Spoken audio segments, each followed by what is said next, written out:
New year, new car, new everything. Same Texas, same disappointing All-Star Race. I got to say that I was actually looking forward to this year's All-Star Race, as the next-gen car seemed to have fixed a lot of the problems that Texas Motor Speedway and other mile-and-a-halves had.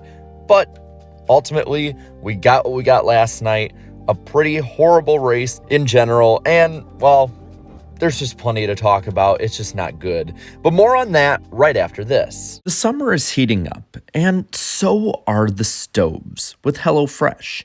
HelloFresh offers you a ton of great and delicious food that is delivered straight to your door.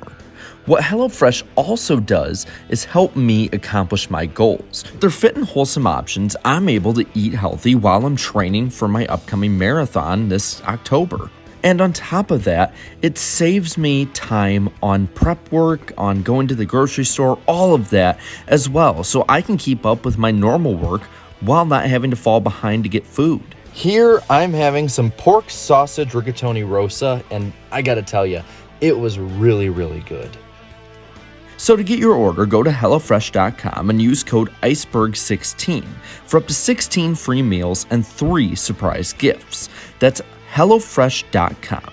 Use code Iceberg16 for up to 16 free meals and 3 surprise gifts. Now, back to the show. So yeah, we didn't really expect that Texas was going to be a barn burner. Texas, even before its bad reconfiguration, has not been the greatest track. But what we got was definitely still disappointing. This year we've had great mile-and-a-half racing due to the next-gen car, and intermediates in general have been pretty good. But this week we had single-file racing nearly the entire race. Yeah, there was some battling back outside the top 10, but unlike most points-paying races, that didn't matter. This is a race where it does only matter who are the people up front, and the people up front could get beside someone, but could never get past. It was very reminiscent to me of 550 horsepower package races like 2020 at Kansas, and to me that's just very disappointing because we know the car is good. We know that the package with the car is good, so it is the track that's the problem, especially seeing how they were kind of holding it flat out. They're 3 and 4 for the most part, so there was really no opportunity for there to be passing, and with less banking in the other corners, well, there's no opportunity there because they don't have enough speed to carry through to really get it. The main race was single file and had tire issues. Granted, that tire issues were from guys who had not pitted in the longer runs, but that shouldn't be a problem the way it is.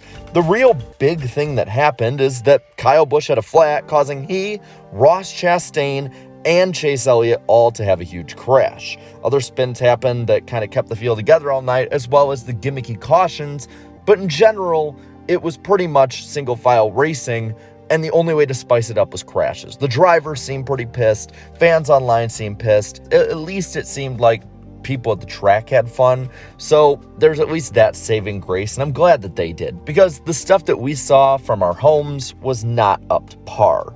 The biggest moment of the race, though, was a caution that came out around 100 feet before Ryan Blaney crossed the start-finish line.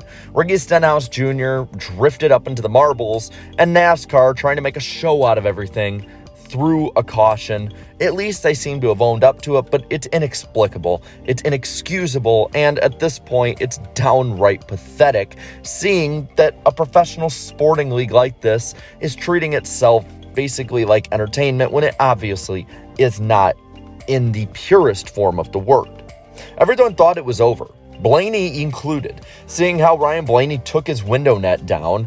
His crew was celebrating, and then NASCAR told him that the race wasn't over.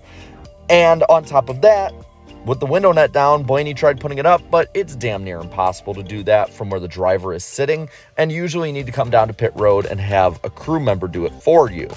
But NASCAR, for some reason, let Blaney basically stay out there.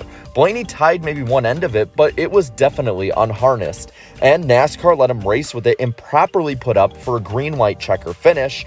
And I gotta say, Denny Hamlin complained about it, and maybe Hamlin was just upset because he didn't win, but I'm gonna say this. I think Hamlin brings up a good point, whether his intentions were right or not. Blaney should have been penalized and taken into the pits. It sucks NASCAR put him in that position, but Blaney was the one that ultimately, when you look at how the race was, made the mistake of putting his window net down too early. Because once again, in my opinion, it shows that NASCAR in a lot of ways values the entertainment factor more than the safety factor. And it's a really scary precedent they're setting over and over and over again over the last basically year or two. It just all around was an entirety of a mess. There was no other way to put it. This race was a mess. It was an embarrassment to the sport, embarrassment to the All-Star Race's history, and Texas Motor Speedway in general is an embarrassment. And I'm going to say it, Texas Motor Speedway needs to be gone. From its opening to 2016, the racing was adequate. It wasn't great. It wasn't out of this world amazing, but it had the opportunity and the ability to be. It was good. It had good and great moments. But the reconfiguration has killed this track. There is now no reason for it to be operating at the level it is now with the racing series it has now, when there are plenty of other tracks that could do better. Last night, the bottom half of the grandstands looked pretty good, but the top part was not. It probably got about 50% full of the seats that it had, but half of the grandstands were covered. So I want to do a little quick and crude math here. The main capacity of Texas Motor Speedway is 112,000 capacity, meaning that roughly with half of the seats covered, 56,000 seats or so, maybe around 60,000, were available to fans. This means that with about half of the grandstands filled, there were around 25,000 to 30,000 people there, which is actually a much bigger crowd than usual for Texas. NASCAR needs to hold the track's feet to the fire. Listen, they're going to do this with every other track. Why aren't they doing it with the SMI track like this? That is what I'm asking here. Then you had the permanent staining from PJ1 because NASCAR and SMI couldn't get the track to put on good racing that has now permanently ruined IndyCar racing there, other than maybe this year, and even then, it wasn't like it was a barn burner.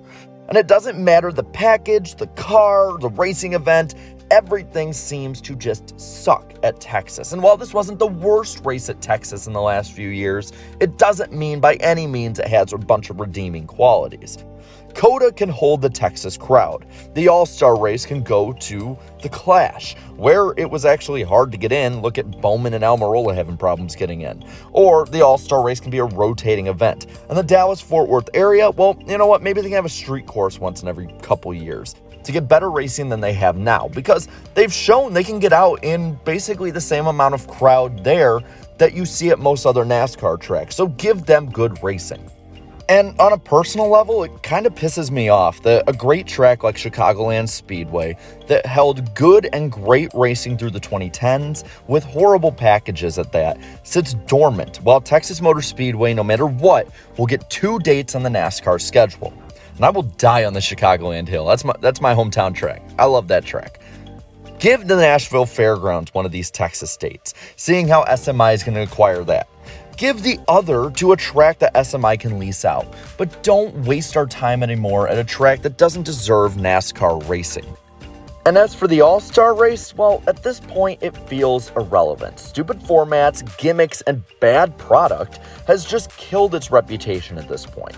And in my opinion, it's where the Clash was after 2020, where I feel like this is rock bottom. Like the 2020 Clash, that was a mess too. It was a bottom pit that NASCAR needed to basically say, okay, we need to reevaluate where we're at, what we're doing wrong, and let's fix it. And they did, and in 2022, the Clash at Coliseum had some of the biggest numbers that race has had in the last decade. So they need to do something like that. In my opinion, there's a couple options. Number one, they need to do a complete revamp, be more of a basic race, and then do something that NASCAR fans will like, and you can give a bit more of an introduction, similar to what the Clash did. The Clash was not confusing. The All-Star Race definitely was confusing this year. Or basically just take it off the schedule. The Clash basically has replaced it right now, as you see both better racing and action and prestige.